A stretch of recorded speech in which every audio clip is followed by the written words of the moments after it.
Introduction. The conversations you have been avoiding. There is a conversation you have not had. You have thought about it many times. You have rehearsed versions of it in the shower, in the car, lying awake at 3 in the morning. You know roughly what you need to say, and roughly what you are afraid will happen when you say it. And so you have not said it. You have said something adjacent to it, something softer, more ambiguous, easier to walk back if the reception is bad. Or you have said nothing at all and hoped the situation would resolve itself.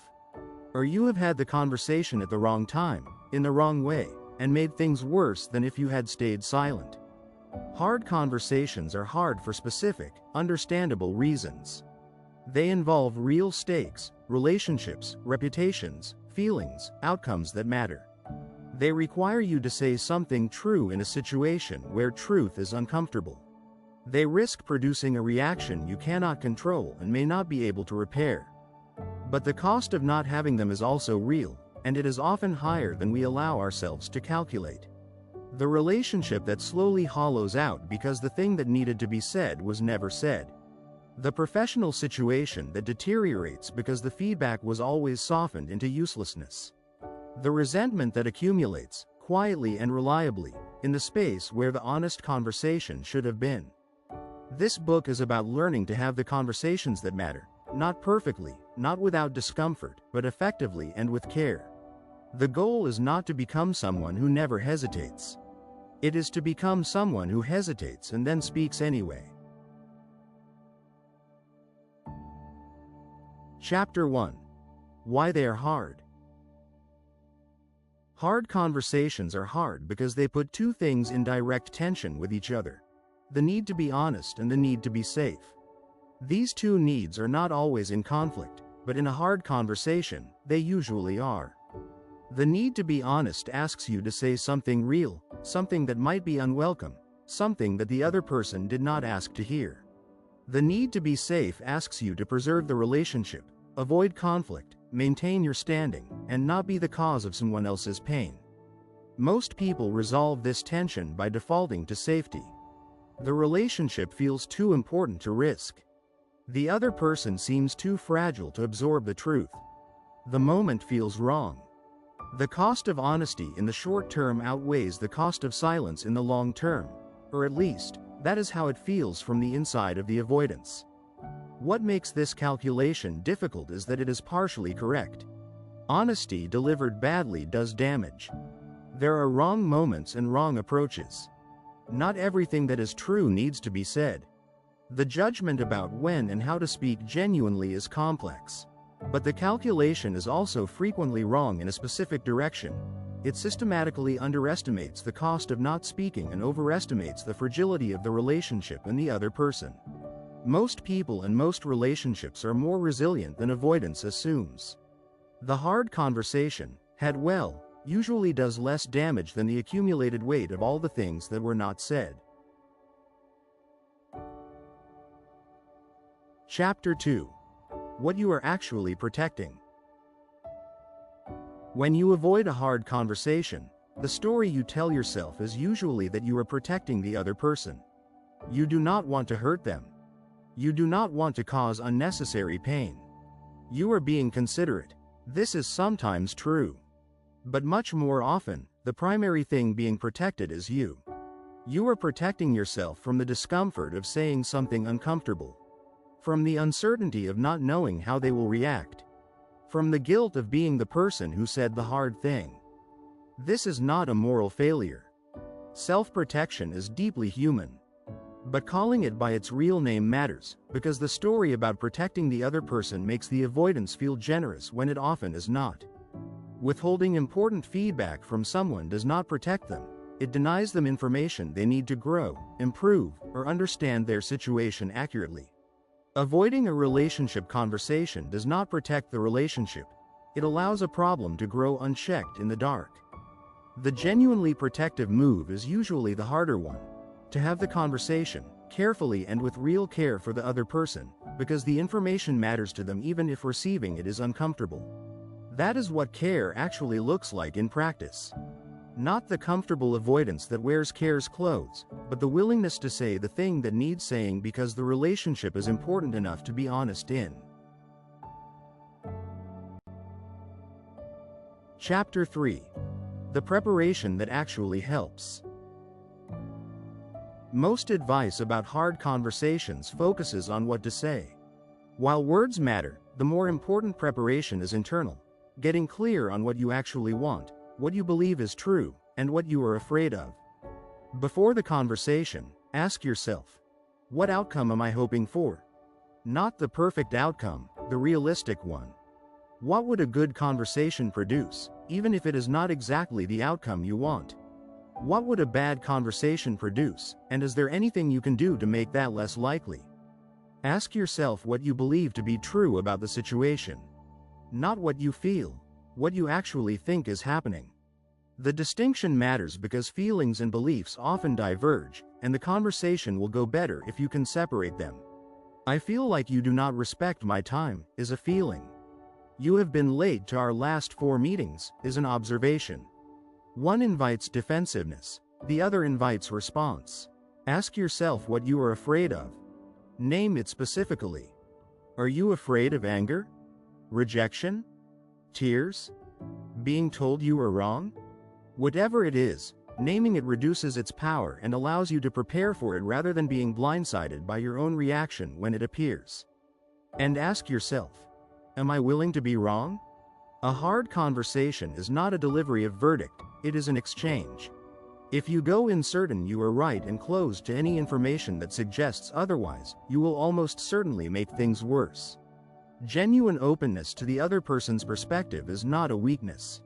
It is what makes the conversation a conversation rather than an attack. Chapter 4. The opening that doesn't blow it up. How a hard conversation begins has an enormous influence on how it goes. The first moments establish a tone, either one of attack and defense, or one of genuine engagement. Once the defensive tone is established, it is very hard to walk back. The openings that set off immediate defense have a recognizable shape. They begin with a verdict, "You always do this," or with a generalization, "The problem with you is," or with a you statement that attributes motive or character rather than describing observable behavior. Better openings begin with the impact rather than the verdict. Not, "You are dismissive of my ideas," but, "When I raise ideas in meetings and they are not acknowledged, I feel like they are not worth engaging with. And I wanted to understand what is happening from your side." This opening describes a specific experience, names its impact, and immediately creates space for the other person to respond rather than defend. Curiosity is one of the most powerful tools in any hard conversation. When you open with a genuine question, not a rhetorical one, not a trap, but something you actually want to know, you signal that this is an exchange rather than a prosecution. The other person's defenses lower slightly. The conversation becomes about understanding rather than winning. None of this means the opening needs to be elaborate or carefully scripted. Simple is almost always better. "I want to talk about something that has been bothering me, and I want to hear your perspective too," is a sufficient beginning for most hard conversations. What matters is the spirit behind the opening, and that the spirit is one of honest engagement rather than combat. Chapter 5. Listening as a skill. The most underestimated component of a hard conversation is listening. Not listening as politeness, the patient waiting for the other person to finish so you can say your next thing, but listening as a genuine attempt to understand what the other person means, feels, and is trying to communicate. Genuine listening in a hard conversation is difficult for a specific reason. You have strong feelings about what is being said. You are processing the words through a layer of your own reactions, defensiveness, relief, hurt, impatience. These reactions are natural, but they mean that what you hear is often not exactly what was said. The tool that helps most here is reflecting back before responding. Before you reply to what the other person said, briefly restate your understanding of it. "So what I am hearing is, are you saying something different?" This does 3 things. It ensures you have understood correctly. It shows the other person they have been heard. And it slows the conversation down enough that you have time to respond rather than react. There is a particular kind of listening that involves staying curious about the parts of the other person's perspective that are hardest to hear. The part that suggests you might be wrong. The part that says something about your behavior that is uncomfortable. Staying open to those parts, rather than immediately countering them, is what distinguishes a conversation from a debate. You do not have to agree with everything you hear. But you do have to genuinely hear it before you can decide what to do with it. Listening well enough to understand, before you respond, is perhaps the single highest leverage skill in any difficult conversation. Chapter 6. Managing your own reactions. Hard conversations produce strong feelings. Your own feelings, arising in real time, as the conversation unfolds. And how you manage those feelings in the moment has more influence on the outcome than almost any other factor. The most common failure mode is reactive speaking, saying something in direct response to a feeling, without the intervention of thought. Reactive speech in a hard conversation almost always makes things worse. It is usually louder than intended, more accusatory than intended, and harder to walk back than the feeling that produced it would have warranted. The capacity to pause, briefly, even just for a breath, between feeling something and saying something is extraordinarily valuable in a hard conversation. That pause does not need to be long. It just needs to be long enough to ask, is what I am about to say what I actually mean to say, or is it what this feeling wants to say? It is also acceptable, and often wise, to name your own state in the conversation rather than acting from it. I notice I am getting defensive, and I want to stay with what you are saying, is a far more useful response than the defensive thing you were about to say. Naming the state interrupts it. It also signals to the other person that you are trying to engage honestly, which almost always helps. Sometimes the feeling is so strong that continuing the conversation in that moment is not productive. Asking to pause, I need a few minutes before I respond to that, is a legitimate move, as long as you actually return to the conversation rather than using the break as an escape. Chapter 7. When it goes wrong. Even a well-prepared, well-intentioned hard conversation can go wrong. The other person reacts more strongly than expected. Something is said that lands differently than intended. The conversation spirals into territory you did not anticipate and cannot easily navigate. When this happens, the most important thing is not to continue pushing. The impulse to drive toward resolution in the same session, to fix this now, to leave things in a better place before you part, is understandable, but it often makes things worse. Some conversations need time before they can move forward. The move when a conversation goes wrong is to name what is happening without blame. I think we have hit a wall, and I want to come back to this when we have both had some time. This is not abandoning the conversation. It is acknowledging reality and preserving the relationship's capacity to continue the conversation later. Repair after a hard conversation that has gone wrong is possible. It requires someone to take responsibility for what went wrong on their side, not total responsibility, but honest acknowledgement of where they contributed to the derailment. I think I came in too hard and I want to try again differently, is a repair. It is not a defeat. Most relationships can sustain hard conversations, including ones that go wrong. What relationships cannot sustain indefinitely is the absence of the conversations that needed to happen. The cost of a difficult conversation gone wrong is usually recoverable. The cost of the important things never being said tends not to be. Chapter 8. Feedback as a form of respect. One of the specific forms of hard conversation that most people consistently avoid is honest feedback, telling someone what is not working, what could be better, what they are doing that is causing a problem. The avoidance of honest feedback is usually framed as kindness. But feedback withheld is not kind, it is convenient. The person receiving vague encouragement while their actual problem goes unnamed is not being protected. They are being denied the information they need to improve. Honest feedback, given well, is one of the most respectful things you can offer someone. It treats them as capable of hearing difficult things and using them productively. It treats the relationship as strong enough to absorb honesty. It treats their growth and success as worth the discomfort of saying something they might not want to hear.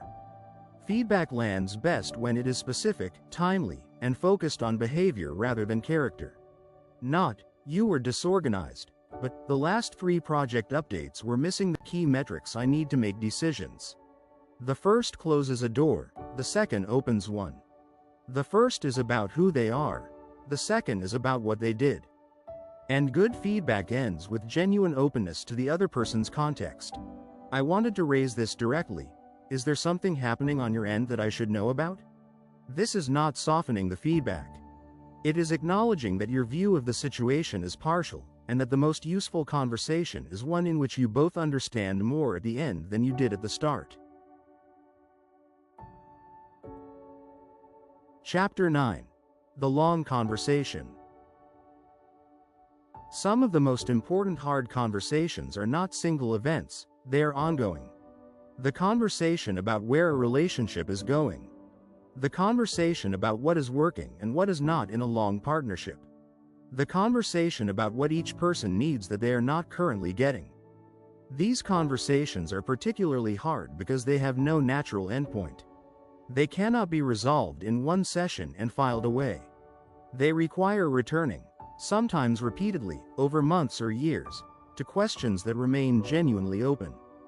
The key with ongoing hard conversations is creating a norm in the relationship that makes it possible to raise difficult things without the entire relationship going into alert. When difficult things can only be raised in moments of crisis, the threshold for raising them is set very high. When they can be raised routinely, as a normal part of how the relationship maintains itself, the individual conversations become less charged. This requires building what might be called an honesty culture in the relationship, a shared expectation that real things will be said, that they will be received non-defensively, and that raising something difficult is an act of care rather than an act of aggression. Building that culture takes time and requires both people to contribute to it. But it is the condition in which the most important conversations become possible, not just the hard ones, but the real ones. The ones that move the relationship forward rather than managing it in place. Chapter 10. After the conversation. What happens after a hard conversation matters as much as what happens during it. The conversation itself is not the destination. It is the beginning of whatever comes next.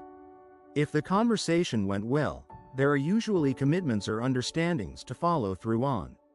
Whatever was agreed needs to be honored. The thing that was going to change needs to change. The relationship needs to be tended in the days that follow, not just left to heal on its own. If the conversation was difficult, there is often a period of readjustment. Both people are processing what was said. The air between them may feel different, thinner, or heavier, or just unfamiliar. This is normal. It does not mean the conversation was a mistake. There is also the question of what you do with what you learned.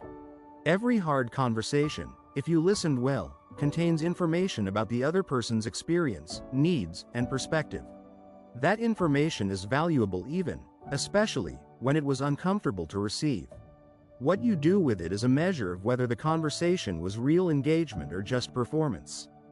The conversations that genuinely change things are not the ones where the right words were said. They are the ones where what was said led to something different in the way both people show up for each other afterwards. That is the measure of a hard conversation done well. Not the conversation itself, but what it made possible. Conclusion. The relationship the conversation makes possible. Every relationship has a ceiling. The ceiling is set by what the people in it are willing to say to each other. Where the honest things cannot be said, the relationship operates in the space of managed appearances, functional, perhaps warm, but not quite real. The relationships that sustain, that grow, that deepen, that matter over time, are almost always the ones in which hard things have been said and survived. Not said easily, not without cost, but said, and received, and worked through, and integrated. Every hard conversation you have and survive raises the ceiling slightly. It adds to both people's evidence that the relationship can hold more than it has been asked to hold. It builds the trust that makes the next hard conversation easier, not easy, but possible. The conversation you have been avoiding is probably one your relationship needs. Not because it will be comfortable. Not because it will go perfectly. But because the thing that needs to be said is part of what is real between you, and a relationship that cannot hold what is real between the people in it is not as strong as it appears. Key takeaways. Hard conversations are hard because honesty and safety feel like competing needs. The cost of prioritizing safety, silence, resentment, hollowing out, is usually higher than it appears in the moment of avoidance. When you avoid a hard conversation, you are usually protecting yourself more than the other person. Naming that honestly changes what the avoidance looks like. Preparation matters most at the internal level. What you want, what you believe, what you are afraid of, and whether you are genuinely open to being wrong. The opening sets the tone. Describing impact rather than delivering verdicts, and beginning with genuine curiosity, keeps the conversation in exchange rather than combat. Listening, genuinely, before responding, is the highest leverage skill in any hard conversation. Reflecting back before replying ensures accuracy and signals real engagement. Your own feelings will arise during the conversation. The pause between feeling and speaking is where most conversations are either saved or lost. Honest feedback is a form of respect. Withholding it is convenient, not kind. Behavior-specific, timely, genuinely curious feedback is what actually helps people. Some conversations cannot be resolved in one session. The capacity to return to them, in a relationship where honesty is the norm, is what makes the most important things sayable. A note at the end. There is a conversation this book probably brought to mind. One specific one. The one you thought of in the introduction and have been thinking about intermittently since. That conversation is not going to have itself. And the longer it waits, the heavier it gets, not because it will be harder to have, though it may be, but because the cost of not having it continues to accumulate in the meantime. You do not need to have it today, or this week, or perfectly. But at some point the calculation shifts. The cost of the conversation, real and uncomfortable as it is, becomes lower than the cost of the thing continuing unchanged. For most of the conversations people are avoiding, that point has already passed. Say the thing. Say it carefully. Say it with genuine care for the person you are saying it to. But say it. The relationship, and your own integrity, will be better for it.